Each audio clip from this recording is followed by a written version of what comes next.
Nous sommes le 3 janvier 2025. Bonjour à tous et bienvenue dans votre journal. Plus de 7000 ouvrages des classes des cours élémentaires première et deuxième année ont été distribués par le PAGDS aux élèves des écoles primaires que compte la Direction régionale de l'éducation nationale et de l'alphabétisation de l'Agnébi-Tiassa. Le PAGDS, le projet d'amélioration de la gouvernance pour la délivrance des services de base aux citoyens. La baie du Banco se transforme en un espace moderne et attractif avec des salles de conférences, des cafés, des zones de loisirs en plein air en cours de construction. Ce site devient donc un exemple de préservation et de valorisation des espaces naturels en Côte d'Ivoire. Cela sous l'impulsion du ministre gouverneur du district autonome d'Abidjan. Au Mali, le bureau du vérificateur général de l'institution chargée de contrôler les dépenses publiques a publié le 30 décembre dernier un rapport sur la gestion de l'agence de gestion du Fonds d'accès universel, l'AGEFO, entre 2020 et 2023. L'AGEFO promeut l'accès aux services d'information et de télécommunication. C'est parti pour 2025. Depuis à peu près 72 heures, nous y sommes. Très belle année à chacun de vous. C'est ce qu'on vous souhaite. Et à Kong, dans le nord-est de la Côte d'Ivoire, l'année démarre bien pour les veuves et toutes ces femmes en situation difficile. La première dame, Dominique Ouattara, leur a fait d'importants dons de vivres. Depuis Kong, le reportage de Kader Sogodogo. Le maire de la cité historique et d'avenir Kong, Berté Abdraman Temoko, remettant une bassine contenant des vivres et une enveloppe du numéraire à une veuve. C'est un don de la première dame Dominique Ouattara à sa sœur de Kong pour bien démarrer la nouvelle année 2025. Elles sont une centaine qui bénéficient ainsi du soutien de la première dame. Nous avons gratifié nos mamans qui ont reçu des kits alimentaires, des dons précieux reçus de la première dame, Mme Dominique Ouattara, composés de riz, d'huile, des pâtes alimentaires, avec une petite somme d'argent pour leur permettre de passer des fêtes d'année dans la sérénité. Les tout-petits n'ont pas été oubliés par la première dame Dominique Ouattara. De nombreux cadeaux ont été convoyés vers Kong.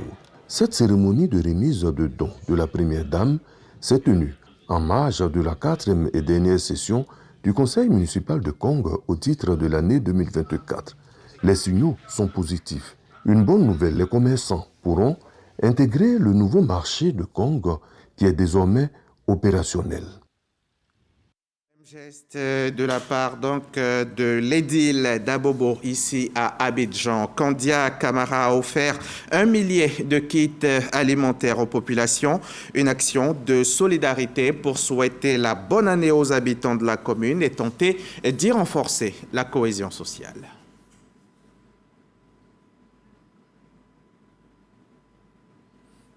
Des kits alimentaires offerts aux populations de l'île Boulé 2. Village situé dans la commune de Yopougon. Composé de sacs de riz, pâtes alimentaires, des packs d'eau et sucreries, ce don est l'œuvre de Rokia Ouattara, sœur cadette du président de la République, représentée pour la circonstance par Ibrahim Sangaré, opérateur économique. Une action de solidarité pour permettre aux populations de cette île de fêter le nouvel an dans la quiétude. Elle tient à Île Boulé 2.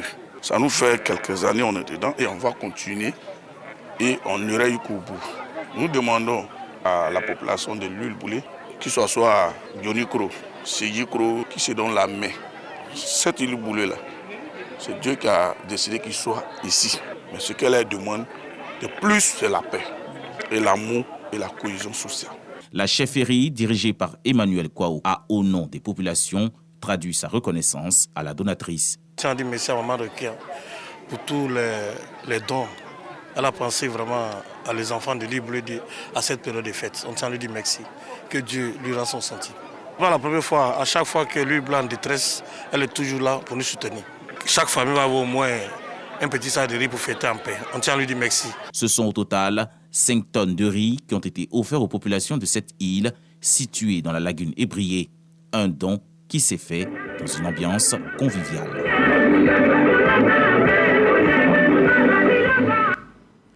Vous l'avez compris, nous étions à l'île Boulet, dans ce village situé dans la commune de Yopougon, où les populations ont reçu des vivres et des non-vivres pour célébrer le Nouvel An. C'était donc un reportage de No Sangaré, Jean-Marc Djadji et Eliane Guesson. Allons-y à présent dans l'Agné-Bitiassa, où plus de 7000 ouvrages des classes des cours élémentaires première et deuxième année ont été distribués par le PAGDS aux élèves des écoles primaires que compte la Direction régionale de l'éducation nationale et de l'alphabétisation. Le PAGDS, c'est le projet d'amélioration de la gouvernance pour la délivrance des services de base aux citoyens, et la distribution des ouvrages a démarré à Beauville. Eugène Atoubé était sur place pour nous. Le président du conseil régional de l'Agné-Bitiassa a inscrit l'éducation au rang de ses priorités. Et quand ce secteur, objet d'attention et budgétivore, bénéficie d'un soutien de poids, comme celui du gouvernement, où près de 8000 livres de mathématiques et de français des classes de CE1 et CE2 sont distribués aux enfants des établissements primaires de l'éducation nationale et de l'alphabétisation de l'Agné-Bitiassa, c'est pour Pierre Demba, président de cette région, un grand soulagement. La gratuité des manuels scolaires est une réalité dans notre pays. Ici, dans l'Agné-Bitiassa, c'est plus de 7000 manuels qui ont été distribués gracieusement aux enfants de CP1 au CE2. Et que ces livres qui sont donnés servent à nos enfants, à ces tout petits qui sont la couche la plus importante de notre population, parce que c'est l'avenir de notre pays. Avec ce don fait par le PAGDS, projet d'amélioration de la gouvernance pour la délivrance des services de base aux citoyens, les enfants auront plus d'inclination à suivre les cours et les maîtres mieux outillés pour les dispenser. Encore faut-il que ces livres arrivent à leur véritable destinataire. Le président Alassane a lancé l'école pour tous. Il fallait accompagner ce programme d'école pour tous par la gratuité des ouvrages, de telle sorte que où qu'on soit, quelles que soient les conditions de nos parents, on puisse disposer de l'essentiel pour l'éducation. Nous supplions les enseignants de ne pas enfermer les livres dans les placards, de les mettre à la disposition des élèves. C'est dès le bas âge que les enfants doivent déjà apprendre à étudier, à se former, à chercher à se performer. Le PAGDS, projet d'amélioration de la gouvernance pour la délivrance des services de base aux citoyens, est mis en œuvre depuis 2020 et réalisé par le gouvernement de Côte d'Ivoire avec l'appui de la Banque mondiale. À ce jour, ce sont plus de 9 millions d'ouvrages distribués sur toute l'étendue du territoire dans les écoles publiques du CP1 au CE2. À Bandoukou, dans le Gontogo, le général Dapierre Alphonse vient d'offrir une école primaire et un bâtiment pour la maternelle. La remise des clés s'est faite récemment en présence du préfet de région et de notre correspondant, Herman Niamé. Une école primaire de 6 salles de classe plus une maternelle construite à Bandoukou sur l'axe menant à Bouna. Cet établissement primaire est un don du directeur général des douanes ivoiriennes, le colonel Dapierre Alphonse, dont l'école porte le nom de son regretté frère, Désiré Honoré, en hommage à sa mémoire. Ne dit-on pas que qui met un enfant à l'école gagne un citoyen? Nous attendons que dans les années qui suivent, il y ait de vrais citoyens qui soient à l'image de ce que nous avons espéré et des valeurs que Désiré a toujours développées. Cette école primaire Désiré Honoré n'est pas une première pour le général Dapierre Alphonse, déjà connu pour ses contributions significatives à Bandoukou. En plus des infrastructures scolaires, il a initié des projets d'électrification et d'amélioration des conditions de vie dans plusieurs quartiers de la ville. C'est pourquoi à cette cérémonie, le sénateur Ignace Kwasi Kosonou, représentant le ministre d'État Kobina Kwasi Adjoumani, président du conseil régional du Gontogo, et le préfet des régions André Kwadio Gbangbo, ont exprimé leur gratitude au général Dapierre pour ses nombreuses actions. En construisant cette école, vous voulez démontrer et vous voulez qu'il n'y ait pas de déchets dans l'héritage que nous allons laisser. C'est un acte hautement apprécié. Vous voyez, aujourd'hui, contribuer à la formation des enfants, c'est une des visions principales du chef de l'État, son Excellence Alassane Ouattara, en permettant que l'école soit gratuite. Ça va permettre à beaucoup d'enfants d'aller à l'école. Grâce à cette initiative, Le général Dapi Alphonse offre un avenir meilleur aux enfants de ce quartier de Bondoukou qui n'auront plus à parcourir de longues distances pour aller acquérir le savoir. On reste toujours dans le domaine de l'éducation. L'éducation nationale, donc la ministre a offert récemment des ordinateurs de dernière génération aux directions régionales de l'éducation nationale et de l'alphabétisation, cela dans le cadre de la mise en œuvre de la politique éducative numérique. D'autres précisions avec Sephora Zegui.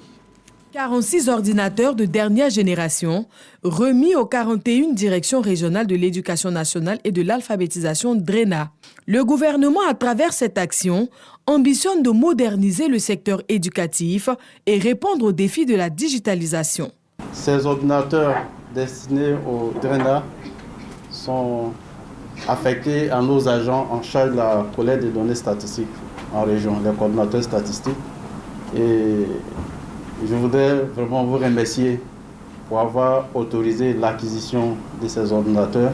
Grâce à cette initiative, les DRENA disposent désormais d'outils nécessaires pour améliorer la collecte des données éducatives et assurer un suivi plus efficace des politiques éducatives publiques. Les données statistiques sont la boussole de notre système éducatif et pour 3 raisons essentielles. La première, c'est qu'elles nous permettent de repérer d'une part les réussites et d'autre part les difficultés rencontrées par nos élèves, nos enseignants et nos établissements. La deuxième, c'est que les données statistiques permettent d'évaluer l'efficacité de nos politiques éducatives, de nos programmes et de nos projets. Et enfin, la troisième, elle nous permet de prendre des décisions éclairées, car en nous appuyant sur les données fiables, nous pouvons allouer les ressources de manière optimale, cibler les besoins spécifiques et mettre en place des actions plus adaptées. Ce projet, financé par le programme de renforcement du système éducatif de base PRESEB, s'inscrit dans la volonté du gouvernement de moderniser l'école ivoirienne à travers la digitalisation. Une étape importante pour une éducation moderne, efficace et en phase avec les enjeux numériques du 21e siècle. La baie du Banco, sur l'autoroute du Nord. Vous connaissez peut-être, c'est entre les communes d'Adjamé et Yopougon. La baie, c'est cet espace-là, autrefois colonisé par les lavandiers, qui aujourd'hui a un tout autre visage. C'est un endroit devenu moderne, plus beau, plus attractif, qui préserve mieux l'environnement et qui fera certainement votre bonheur si vous y faites un tour. Amakadi Kone et Souleymane Donisongo nous montrent un peu ce qu'on peut y découvrir. Ces visiteurs découvrent pour la première fois le nouveau visage de la baie du Banco. Autrefois occupée par les lavandières, ce site emblématique est en pleine métamorphose. Des infrastructures en cours de réalisation, telles que des salles de conférences, des espaces cafés et des zones de loisirs en plein air pour le plaisir des visiteurs. Avant, quand on passait par ici, on ne voyait effectivement que des punais et des gens qui faisaient la lessive. Aujourd'hui, c'est devenu un site. On peut quand même être fier de ce site et montrer même à nos amis. Le Banco est devenu zoo. Ce projet s'inscrit dans une démarche qui vise à promouvoir la préservation des espaces naturels en Côte d'Ivoire. Une initiative du ministre-gouverneur du district autonome d'Abidjan, Ibrahim Sissi Bakongo. Cet endroit était abandonné et était laissé, disons, aux lavandiers. Et ceci était un frein à la maîtrise de la biodiversité. Le ministre Bakongo œuvre pour l'humain et met l'homme au cœur de son action. Et vous voyez bien que tout ce qu'il a eu à faire à protéger notre environnement, à protéger les populations en situation de précarité et à protéger la population qui était mal logée, aujourd'hui, un espoir est en train de naître. Grâce à ces réaménagements, la baie du Banco se positionne désormais comme un lieu de détente et de découverte pour les populations. La baie du Banco, un nouveau souffle donc pour cet endroit-là. C'est un reportage de Amakadi Kone, Souleymane Donisongo et Barnabé Konon. Le Conseil régional de la Mai vient de tenir sa 4e session ordinaire de l'année 2024.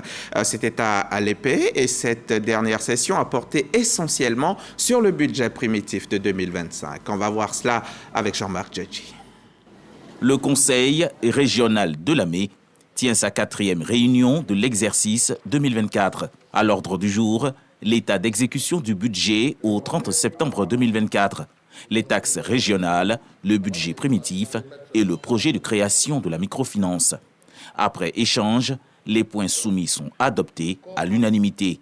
Le vice-président du conseil régional, Jean-Luc Assis, représentant du président Patrick Hachi, a ensuite réaffirmé l'engagement de l'institution à poursuivre les actions de développement en cours. Pour l'année qui s'écoule, l'accent a été mis sur la santé et les actions sociales à travers le dépistage des cancers du sein et du col de l'utérus, la cure hernière, l'opération de la cataracte, le dépistage des hépatites virales B et C et la remise des matériels orthopédiques aux handicapés de l'année.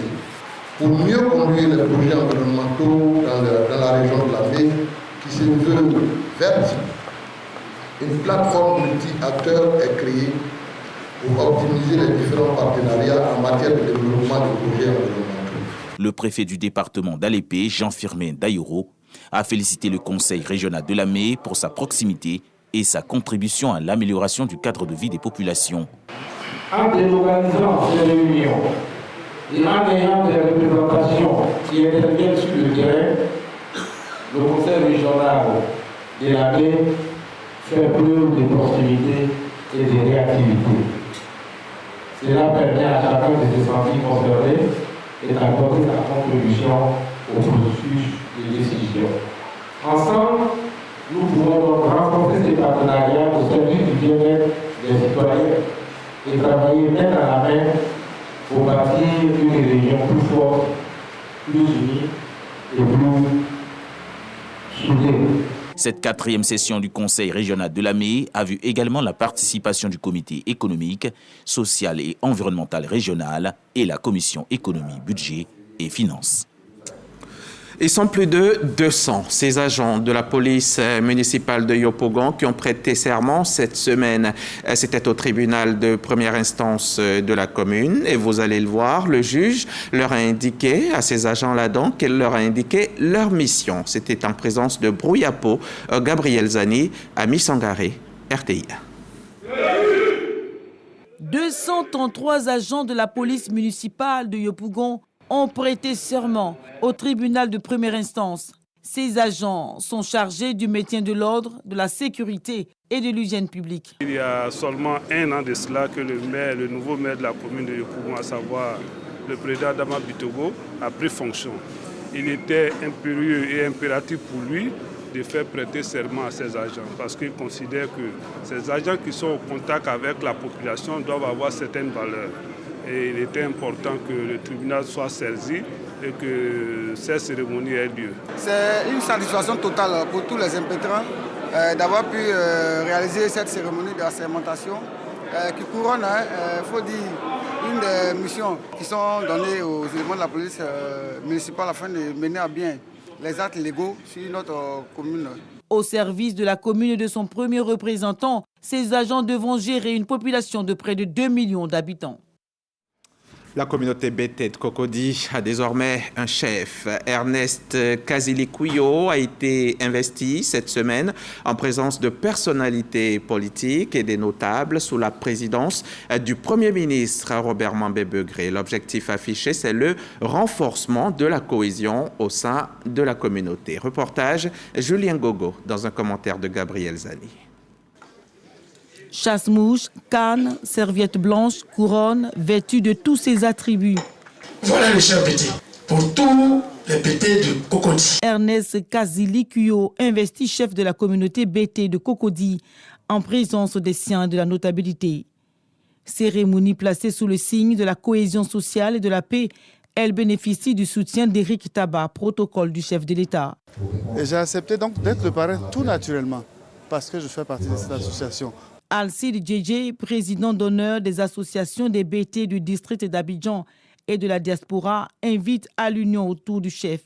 Soutenu dans cette démarche par le ministre-gouverneur Philippe Legré, représentant le Premier ministre Robert Begré-Mambé, président de la cérémonie. C'est une plateforme de cohésion pour que la réconciliation se fasse et pour qu'on reconnaisse au président Ouattara l'œuvre de réconciliation qu'il est en train de faire à travers toutes les actions de développement menées. Féliciter le nouveau chef de continuer de faire confiance au président Ouattara parce qu'il a encore beaucoup de projets pour notre pays, du bien-être des populations ivoiriennes. Être un chef, c'est faire aussi la politique du développement. C'est pouvoir orienter son peuple et ses populations vers un devenir meilleur. Assisté par un conseil, le nouveau chef a sous son autorité une communauté répartie en 13 secteurs sur le territoire communal de Cocody. Les chefferies et royautés des autres communautés apportent leur soutien en guise de solidarité et de cohésion. À Benguebougou également, la mutuelle de développement veut promouvoir la cohésion sociale. Elle vient d'organiser la 2e édition d'un festival lancé depuis 2023 avec pour objectif de terminer l'année 2024 en beauté et bien démarrer 2025. Siekwasi et Souleymane Doni Songo, témoignage. Une 2e édition riche en activités et en actions au profit de la lutte contre la pauvreté à Benguebougou. Remise des kits scolaires aux meilleurs élèves du premier trimestre, dont du matériel de salubrité. Pour consolider la cohésion sociale avec les villages voisins, une rencontre de handball entre Benguebougou et Katigué. Les choses s'achèvent comme prévu par le bureau de la mutuelle du village. Nous avons décidé de voir comment nous pouvons réunir des fonds pour essayer d'accompagner ceux qui sont volontaires, ceux qui sont aptes à mener donc des activités. Si ces jeunes sont autonomes, évidemment ça aide les parents. Ça nous aide, ça permet donc de booster le développement du village. Un autre temps fort de cette 2e édition, la sensibilisation des populations sur plusieurs tares de la société, notamment la question de la lutte contre l'apatridie. Président, c'est l'un des défis de la mutuelle. Impliquez-vous dans la déclaration des faits d'état civil. Quand on parle des faits d'état civil, c'est les naissances, les mariages, et les décès. On ne le souhaite pas, mais dans les villages, il y a des cérémonies funéraires, mais personne ne vient déclarer. 2025, année électorale en Côte d'Ivoire, la mutuelle pour le développement de Benguebougou se fixe pour axe majeur la promotion du vivre ensemble et de la cohésion sociale, l'épine dorsale de son programme d'action.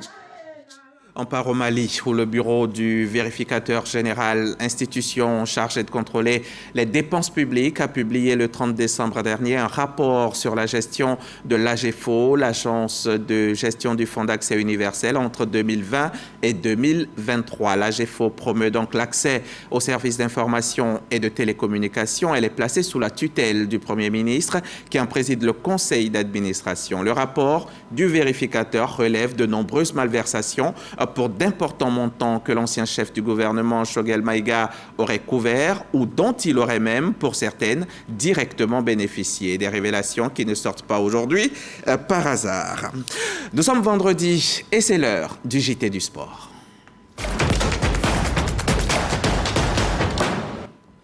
Et je suis avec Samuel Metch, comme tous les vendredis, Samuel Metch de RTI Sport. Alors Samuel, ce week-end, le stade joue gros par rapport aux Coupes africaines. Et oui, bonjour Hamza. Effectivement, le stade d'Abidjan joue gros, ici en Ligue des Champions africaine. Et d'ailleurs, à Johannesburg, le stade sera face à Orlando Pirates. À Johannesburg, nous avons également Konaté Ngamblé qui y est. Bonjour Konaté, vous êtes naturellement donc en Afrique du Sud, le stade d'Abidjan. Demain, face au Orlando Pirates, joue gros. Bonjour à vous, Samuel Metch, vous avez absolument raison. Nous sommes, on va dire, devant ce magnifique stade Orlando Stadium, situé à Soweto, à Johannesburg. Bien évidemment, cette magnifique enceinte qui a été surnommée The Factory of Dreams, l'usine à rêves, qui peut accueillir jusqu'à 37 139 spectateurs. C'est donc ici que le stade d'Abidjan joue gros. Demain samedi face à Orlando Pirates, les stadistes qui sont arrivés ici le mercredi 1er janvier en provenance d'Abidjan après 10 heures de vol bien évidemment. Ils se sont confortablement installés à 100 tonnes où ils s'entraînent régulièrement bien évidemment. Les stadistes sont arrivés ici avec 18 joueurs et un staff technique et managérial étoffé. On a tout le monde, hein, c'est finalement la bonne nouvelle, tout le monde est présent, aucun blessé. Assalé Roger, Mansou Kouakou, Amoro Junior, vous avez Bamba Drissa, tout l'effectif du stade d'Abidjan affiche donc au grand complet pour affronter Orlando Pirates demain. Le stade est en difficulté, Konaté Gamblé, un seul point pris donc sur 3 matchs en 3 journées. Quel est l'état d'esprit du groupe? Nous sommes d'ailleurs avec Doyere Bessou Serge Alain, qui est l'entraîneur du stade d'Abidjan, et M. Kone Boreima, qui est le premier vice-président du conseil d'administration du stade d'Abidjan. On va commencer par l'entraîneur du stade d'Abidjan. Doyere, bonjour. Bonjour, Naté. Dites-nous, à 24 heures de ce choc face à Orlando Pirates, comment se porte votre équipe? Merci. Il faut dire que nous sommes véritablement déterminés parce que nous devons continuer à cette compétition.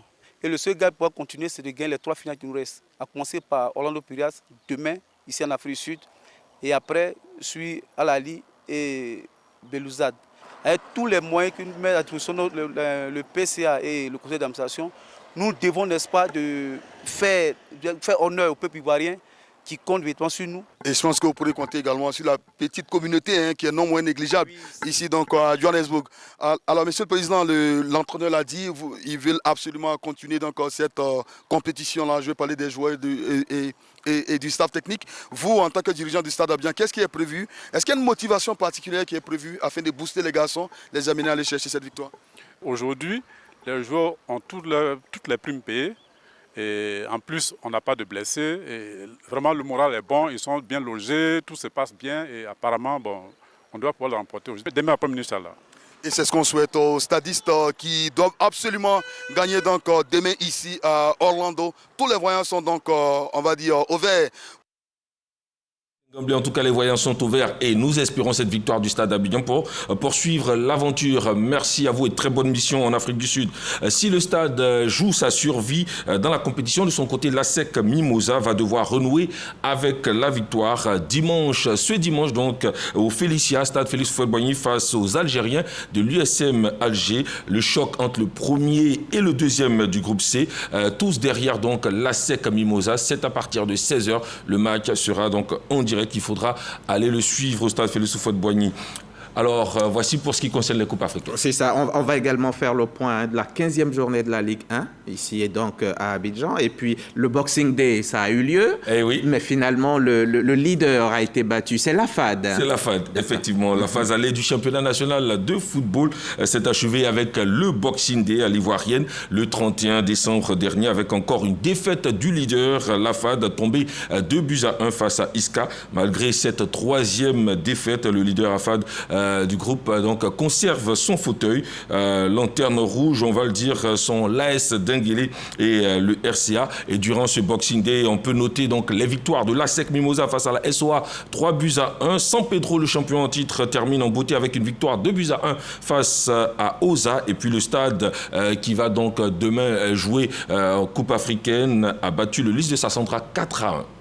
On va parler également, Samuel Metch, de l'AG du Comité national olympique. On peut le dire, hein, le CNO affûte ses armes. Oui, le CNO affûte ses armes. Le comité exécutif du CNO Côte d'Ivoire, conduit par son président maître Georges Ngouan, était face à l'Assemblée, à l'ensemble donc du mouvement olympique national. C'était à la faveur de l'Assemblée générale ordinaire. Salif Ouattara nous en dit plus.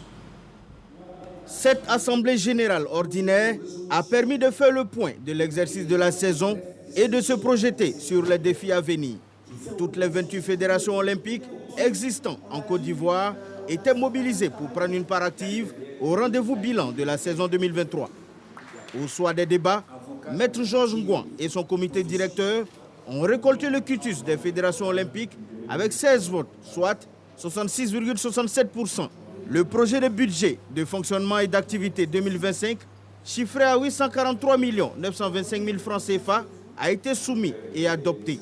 331 250 000 francs CFA proviendront des aides et bourses de la solidarité olympique et de l'ACNOA, ainsi que des subventions de grandes compétitions internationales et locales.